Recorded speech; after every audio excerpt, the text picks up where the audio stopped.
Olá, bem-vindo à Bíblia Católica.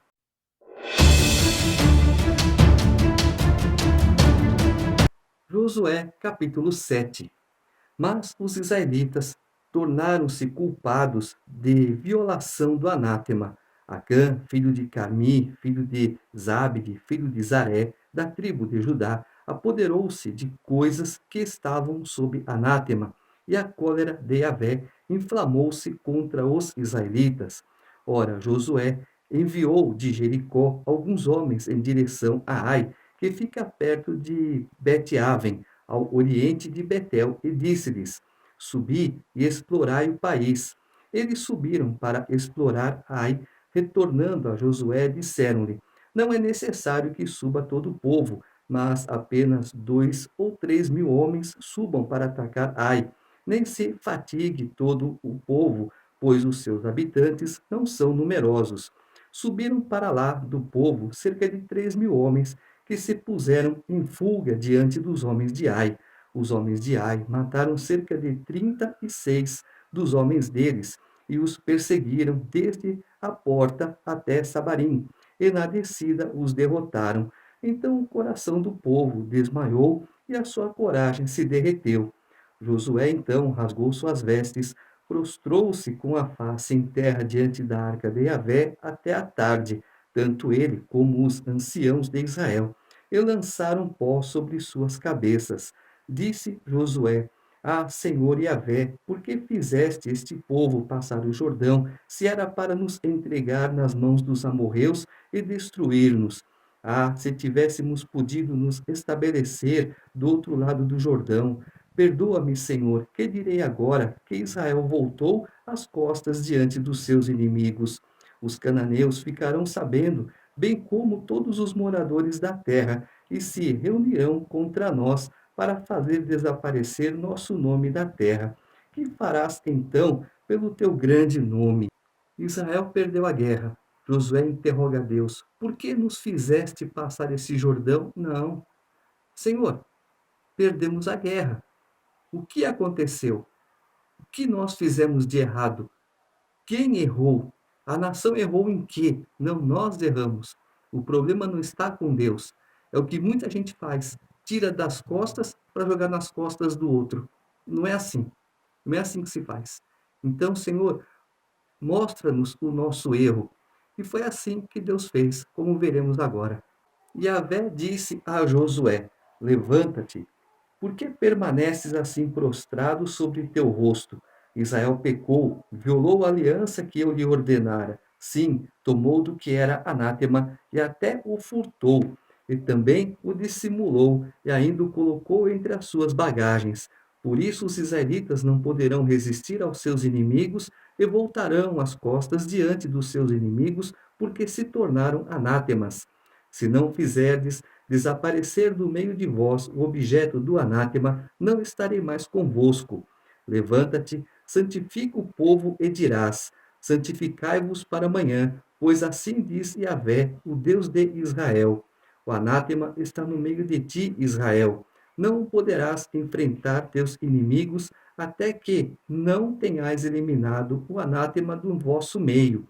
Portanto, vós vos apresentareis amanhã cedo por tribos, e a tribo que Yahvé houver designado pela sorte se apresentará por clãs, e o clã que Yahvé houver designado pela sorte se apresentará por famílias, e a família que Yahvé houver designado pela sorte se apresentará homem por homem.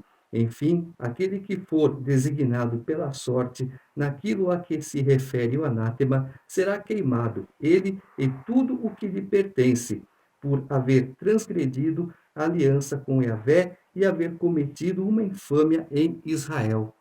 Josué levantou-se bem cedo e mandou Israel se aproximar por tribos, e a tribo de Judá foi designada pela sorte. Mandou então aproximaram-se os clãs de Judá, e o clã de Zaré foi designado pela sorte. Fez achegar-se o clã de Zaré por famílias, e Zabde foi designado pela sorte. Josué fez aproximar-se a família de Zabde, homem por homem, e Acã, filho de Carmi, filho de Zabde, filho de Zaré, da tribo de Judá, foi designado pela sorte. Josué então disse a Acã: Meu filho, dá glória a Yahvé, Deus de Israel, e a ele rende louvores. Declara-me o que fizeste, nada me ocultes. Acã respondeu a Josué: Verdadeiramente fui eu que pequei contra Yahvé, Deus de Israel. E eis o que fiz: vi entre os despojos um belo manto de Sanaar, e 200 siclos de prata, e uma barra de ouro, pesando 50 siclos. Cobicei-os e os tomei. Estão escondidos na terra, no meio da minha tenda, e a prata está embaixo. Josué enviou mensageiros que correram à tenda, e realmente o manto estava escondido na tenda e a prata embaixo. Tomaram tudo do meio da tenda e o trouxeram a Josué e a todos os israelitas, e o depositaram diante de Yahvé. Então Josué tomou Acã, filho de Zaré, e o fez subir ao vale de Acor, com a prata, o manto e a barra de ouro, com seus filhos, suas filhas, seu boi, seu jumento, suas ovelhas, sua tenda e tudo que lhe pertencia. Todo Israel o acompanhava. Disse Josué: Porque trouxeste desgraça sobre nós, que Yahvé neste dia traga desgraça sobre ti. E todo Israel o apedrejou, e os queimou, e os cobriu de pedras. E levantaram sobre ele um grande monte de pedras, que existe ainda hoje. Aplacou-se então Yahvé da sua ardente ira. Por esse motivo, se deu àquele lugar o nome de Vale de Acor até hoje. Quando Deus fala, elimina no meio do povo, não é a vontade de Deus que a pessoa morra, que seja exterminada. Não, ele fala isso para que a pessoa tenha medo. Não farei coisas erradas para não ser apedrejado, para não ser queimado, para que eu não morra. Mas as pessoas perdem o medo. As pessoas parecem ter a mente cauterizada. Alguns países têm pena de morte e as pessoas respeitam, não fazem o que é errado, parece que eles querem morrer. Há um sentido espiritual por detrás disso, porque a pessoa dá muito mais ouvido à voz do inimigo, à voz do demônio, do que para a voz de Deus. E quando ele fala até os dias de hoje, até o momento em que esse texto foi escrito. Capítulo 8. Yahvé disse então a Josué: Não temas e não desanimes. Toma contigo todos os combatentes. Levanta-te, sobe contra Ai. Vê, eu entrego em tuas mãos o rei de Ai, seu povo, sua cidade e sua terra. Tratarás Ai e seu rei como trataste Jericó e seu rei. Nada tomareis como presa, senão os despojos e o gado. Arma uma emboscada contra a cidade por detrás dela. Levantou-se Josué com todos os combatentes para subir contra Ai. Josué escolheu 30.000 homens valentes e os fez partir de noite, dando-lhes esta ordem: Atenção, armareis uma emboscada contra a cidade por detrás dela, sem vos distanciardes muito da cidade, e ficai de prontidão.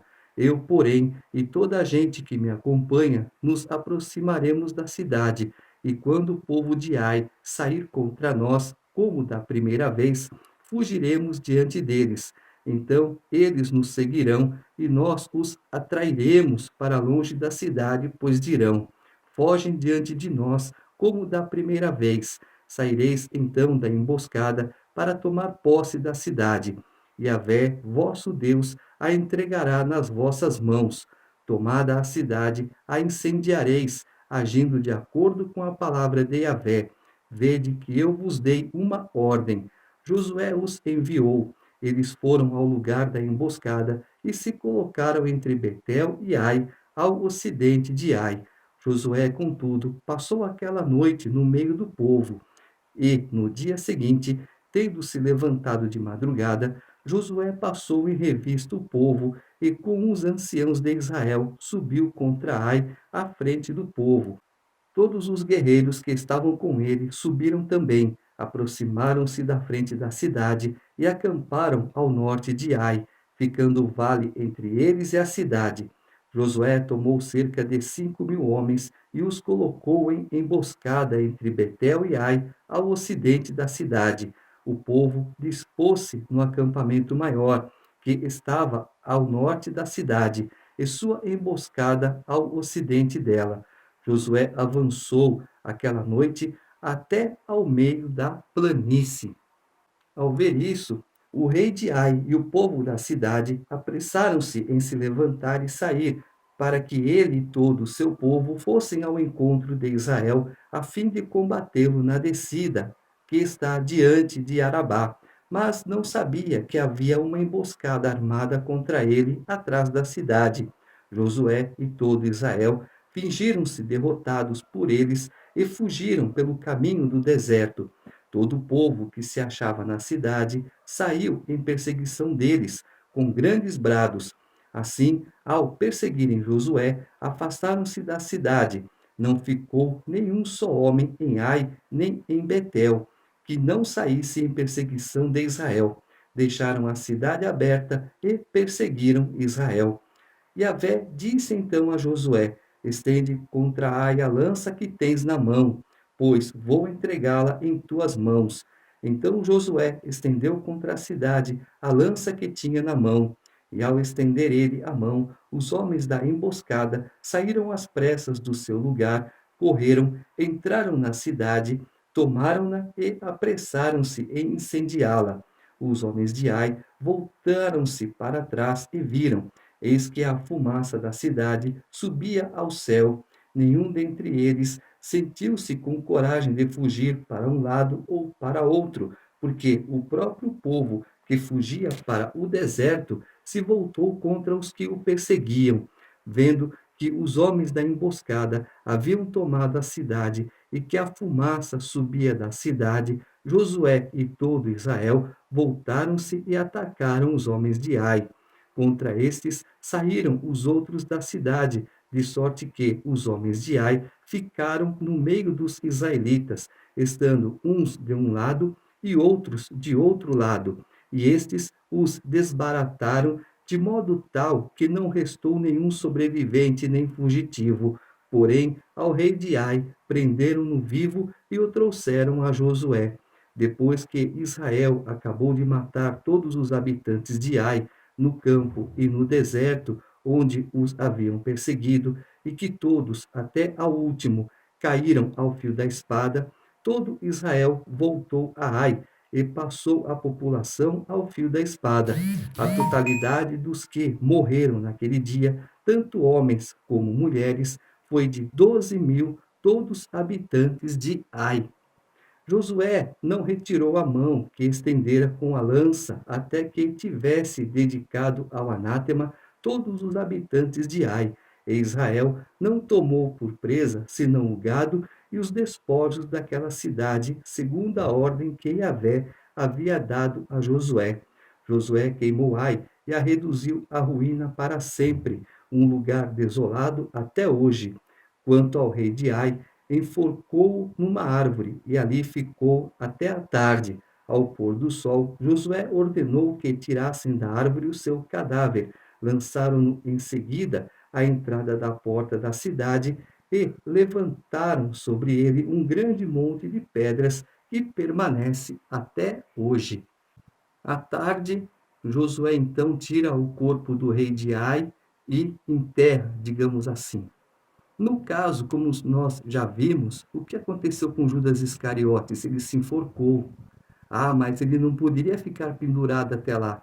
Então, o próprio Deus, vamos analisar agora que o próprio Deus fez com que o galho se quebrasse e ele se arrebentasse todo lá embaixo. O próprio Deus ordena, o próprio Deus faz.